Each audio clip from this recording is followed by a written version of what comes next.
公积金最低数目 CPF minimum sum， 在国会说，哦，新加坡人我们的公积金很好，可以说是全世界数一数二的。为什么？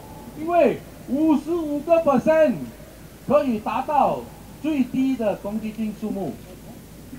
最低公积金数是什么？161千。哎，但是啊，当你听国会讲话的时候，要小心啊，要听清楚一点。他是说55%达到最低公积金数目，算你的屋子进去，屋子可以算一半，80,500。如果你说，哎，不算屋子怎么办？有多少的人可以达到公积金最低数目？哦，差不多一半，55%，一半是27.5%。然后有一看，哎，他不是说啊，全部55岁的新加坡人的，是 active CPF member， 就是说啊，还有进钱在公积金的，在公积金户口，在新加坡每一个 active CPF member 有差不多0.9啊，1对1是 inactive CPF member。你把这些人算出来，只是差不多15%，就是说每7、8个人只有1个人可以达到最低数目161千。你要问你自己，新加坡是历史以来全世界公积金进的钱最高的38%，为什么等到退休的时候，剩下可以用的钱是这么少？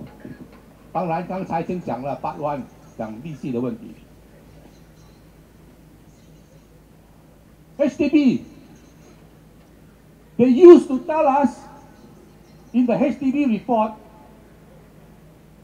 how many people are in arrears for more than 3 months on the HDB mortgage. That means cannot pay more than 3 months. This statistic has disappeared for many years already. I think about at least more than 6-7 years already. Cannot find anymore. At its peak, we had 40 over 1,000 HDB flat dwellers who had problem paying the HDB. At its peak in 1 year, in the HDB report, they did financial assistance for 60,000 households. Can you imagine how many people have problem paying? We don't know. And so what did they do? On 1st January 2003, they allowed the banks to offer HDB loans. You know why? So now when you ask them for the statistics, say, oh, I don't have statistics for banks, you know. So how many people cannot pay bank loan HDB? Don't know.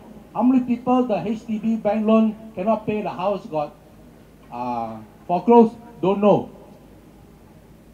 And they keep telling you, oh, the number of people who cannot pay HDB is very few. Because when we compulsory acquire the flat, very few only. Of course, if you wait for HDB to acquire a flat, you only get 90% of HDB's valuation. So nobody will wait for HDB to acquire a flat. And if you count the statistics that people who wait for acquisition is an indication of how many people can afford HDB, then we have big problems. Do you know, according to IMF, we are like the 3rd or the 1st richest country in the world, depending on which year you see. And yet, you have about 100,000 people, locals, Singaporeans, PRs, who earn less than $1,000 a month. 100,000 people earn less than $1,000 a month for such a rich country like Singapore. SG50, still 100,000 people earn less than 1,000. If you count the part-time workers, more than 200,000 people earn less than $1,000. When you look at the statistics, it is very sad. One of our ambassadors at large was so saddened when he said, when I saw the statistics, so many students don't have money to eat breakfast, eat lunch when they go to school, and where you're supposed to be a first world country. You know, we have a scheme called ComCare. ComCare to help needy people. So I look at the statistics. By the way, the latest report, just like many of the statistics that I've cited, some of the statistics tend to disappear. In the past, they will tell you how many people apply for assistance, how many people get assistance. So what is the success rate, what is the failure rate? This year, the report don't have already. You don't know how many people were successful, how many people were unsuccessful. You only know that about 20,000 families receive financial assistance under ComCare. But if you look at the household income statistics, we have more than 100,000 households with per capita income of $494. Under ComCare criteria, per capita income 650, you qualify. So if there are 100,000 with per capita 494, which is so much less than 650, why are you only helping 20,000 families when there are 100,000 who have such low income? And we're not even talking about those who have no income, or those who have unemployed, or retiree households that are struggling to make ends meet.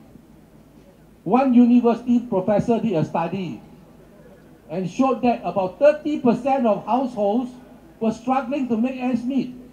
Every month, the money they spend is more than the money they earn. This, my fellow Singaporeans, is a Singapore that you have today. Healthcare, part 2. They tell you, don't worry, in Singapore, if you really cannot pay, you can apply for a Medi-Fund. So every year we ask, can you tell us what's the criteria for Medi-Fund? Oh, secret, you know. I tell you what's the criteria for Medi-Fund because we know. Number 1, all your family members, the Medisave that can be used must have finished already, then can. Number 2, all your family members cannot have roughly like 4,000 in the bank, have gone also. You cannot be living in a 5-room flat or bigger or private property. So in order to qualify for Medi-Fund, it simply means for most of the cases, you have to be living in a 4-room or lower HDB flat. You have to have like less than 4,000 in the bank. All your eligible immediate family members' Medisave must have been wiped out, right? Then you can get Medi-Fund. Plus, Medi-Fund, of course, is only for class B, 2, and C. And for C, you can get 100% subsidy, but for B2, you cannot get 100%, maybe 50 or 60. And that's why I mentioned earlier, one study showed people rather die than to burden their families with healthcare. You know the biggest gripe of Singaporeans today is public transport. We are the only country in the world, developed country, where every 2 or 3 years we increase the transport fare.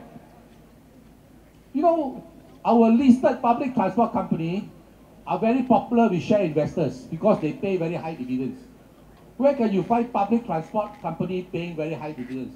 Only in Singapore. And they always tell you, oh, our transport fares are very affordable compared to other countries. Then who do they compare you with? London lah, New York lah, Tokyo lah, Hong Kong lah. But they didn't tell you. In these countries where the pay is much higher, once you make an adjustment for the pay, you make an adjustment on what we call PPP, purchasing power parity basis, we have one of the most expensive public healthcare transport fares in the world. And don't forget, people in London, in New York, in Hong Kong, in Tokyo, they don't buy single ticket every time they travel. They buy a monthly pass or a 6-monthly pass or a yearly pass. If you use that to compare, we have one of the most expensive public transport fares in the world. And very simple. You just look at the average that a poor family pays for public transport. I think it's 3% or something, right? Compared to all the developed countries for lower income, the public transport is very low. And what is the end of the story? You know, like all TV serial, there must be an ending, right? The grand finale. All your problems come from one big policy issue. We accumulate our reserves. You know what was your cash budget surplus in 2014 according to IMF, International Monetary Fund fiscal reporting guidelines? $24 billion in 1 year. Then you say, how come when I listen in Parliament, I read newspaper, they say we lost 1 billion deficit, or normally in the years we only make a few billion? Because the IMF reporting guidelines is not the one that the Singapore government does when they report it to you in Parliament, but it's reported by the Department of Statistics in Singapore. You can see, practically every year, they were hoarding 21 billion the reserves. And that's why ordinary Singaporeans suffer. When the government hoards all this money, pay you the lowest real rate of return of pensions in the world, don't spend money on healthcare, don't spend money on your education, give a lot to foreigners, then you have tremendous problems.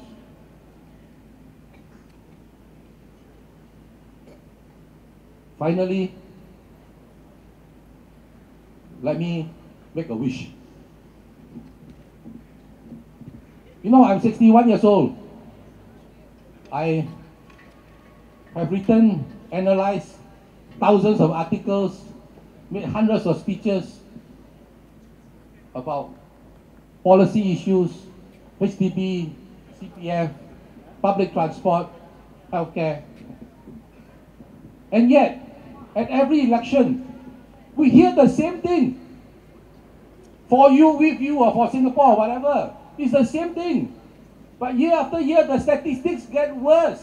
They are not getting better.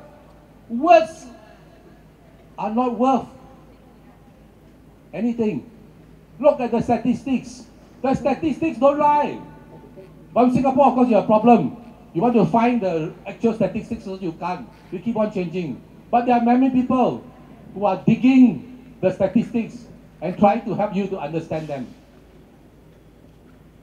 I want to thank one person who has not been thanked tonight. Because I think, other than Han Hui Hui, he has worked harder than anybody else. And that is Han Hui Hui's election agent. You know, election agent have to do so many things, you know. Every day, he has to go to the police complex to apply for a rally permit. Then at around 3 o'clock, they tell you you get it, or if more than one person apply, you have to ballot. Yesterday, she applied but didn't get. She lost. That's why somebody else spoke today. Right? So only the election agent or the candidate can do that.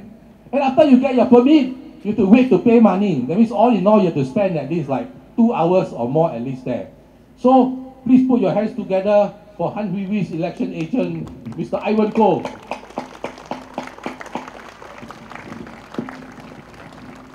Ivan is a veteran in the political arena in Singapore, no?